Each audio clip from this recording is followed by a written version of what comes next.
Hey, it's Matt Roush, part of MITech TV, and I am here today with Christopher Cartwright, who is professor of mathematics at Lawrence Technological University. But more importantly, for today's discussion, he is director of LTU's Robofest event, which just concluded Saturday on LTU's campus. So, Chris, welcome to the program.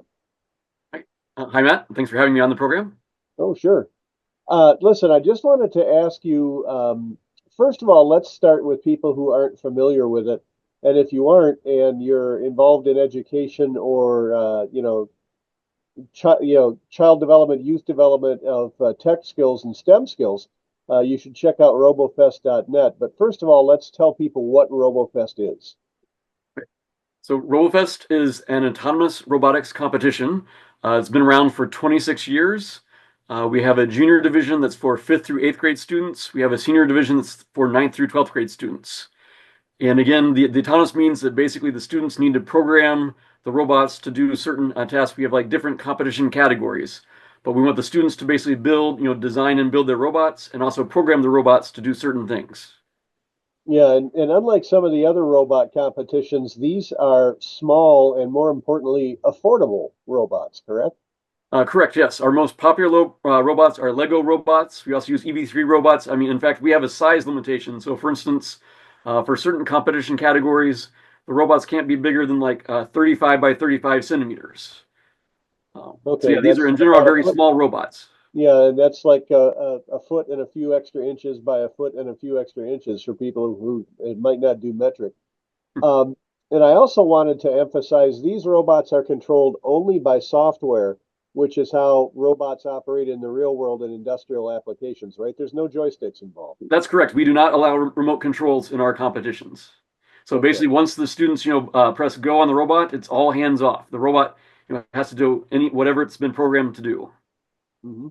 So describe a couple of the different RoboFest competition. I know there's a half a dozen or more of them. That's correct. Okay. So, for instance, one of the competition categories is called the game competition. Each year it has like a different assigned task. This year was called the robot parking valet.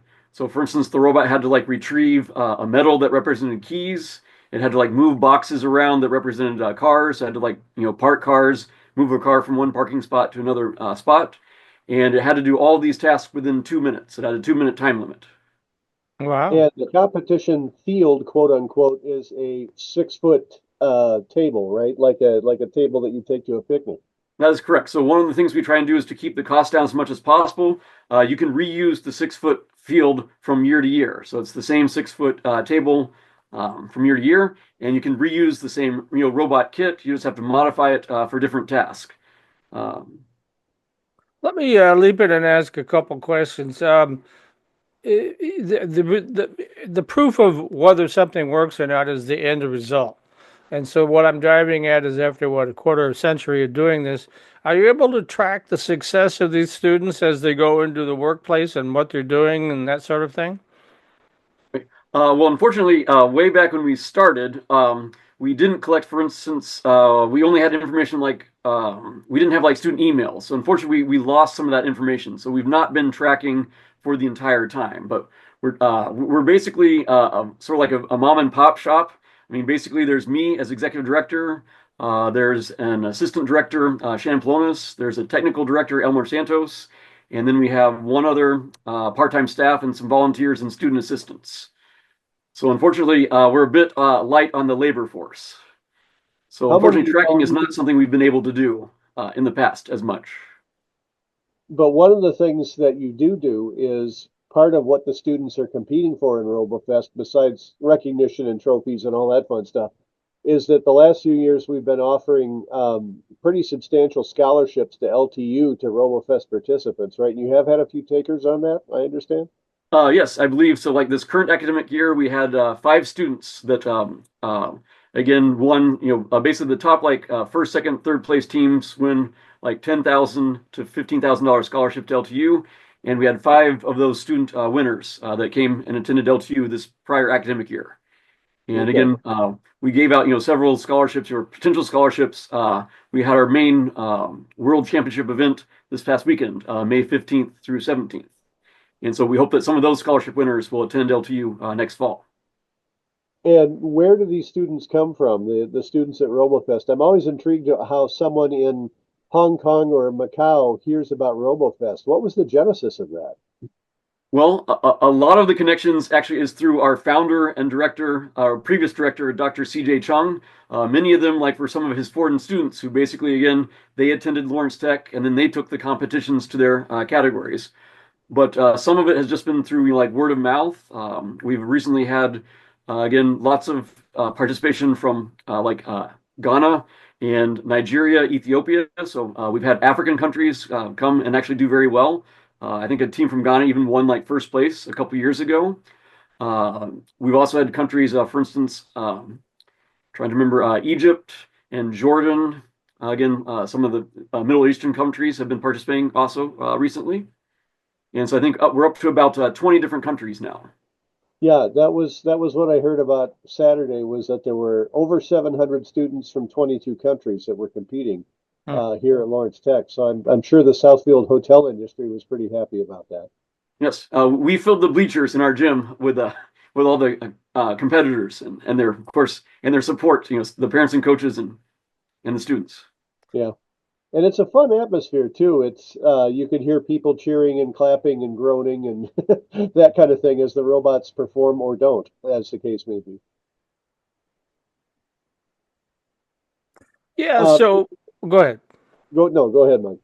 I was going to say, what are some typical real world applications of this in sense of so these students get this training, they learn all about how to program robots, and then they go into the workplace. What are the typical kinds of jobs that they would be doing?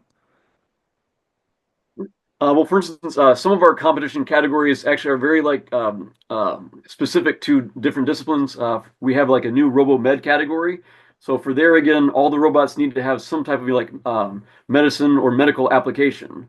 So there, I'd say definitely there with the robotics, surgical robots type things like that. They learn the skills that they would need to like program robots in medicine is one of our categories.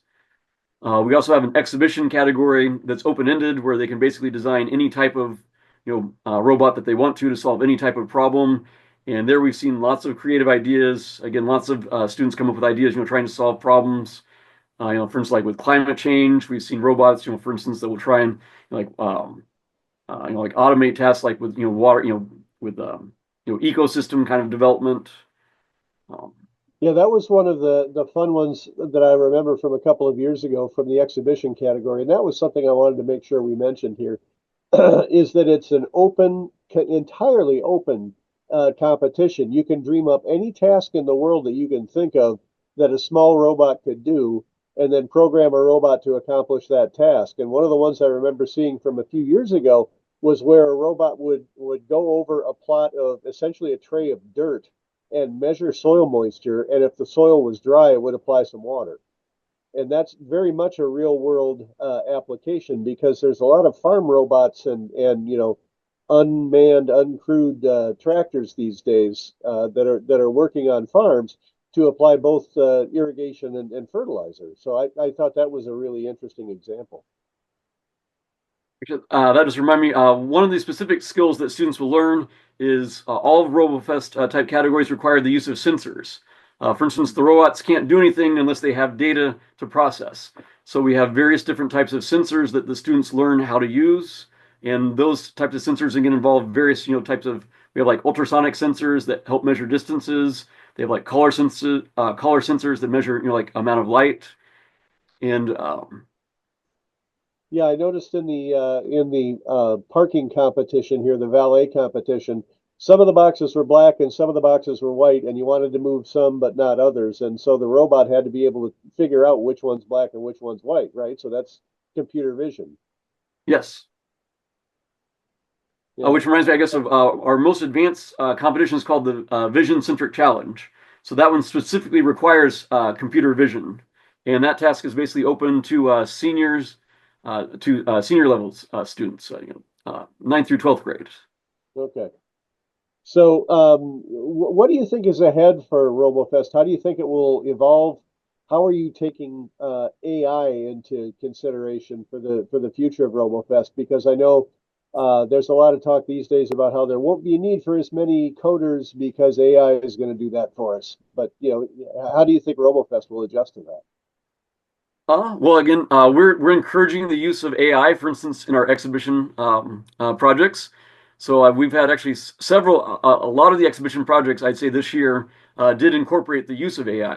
But I think I'd say, the students still had to, work alongside with the results provided by AI. So I think there's still a lot of, job opportunities, for programmers in computer science.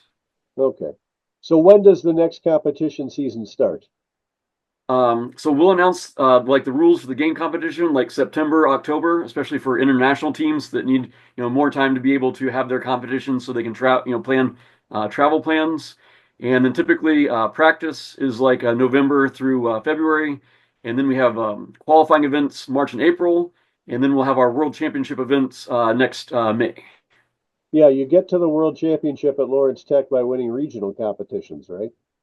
Yes. In what are Okay. called the qualifying events. There's a few events that are just open where you can come without having a previous event. But for instance, like game and exhibition, both require qualifying events. All right. And once again, if you want more information, that's robofest.net. Everything you need to know about RoboFest is there. It's a really interesting idea, really interesting competition. Chris, thanks for being with us today. Thank you for having me.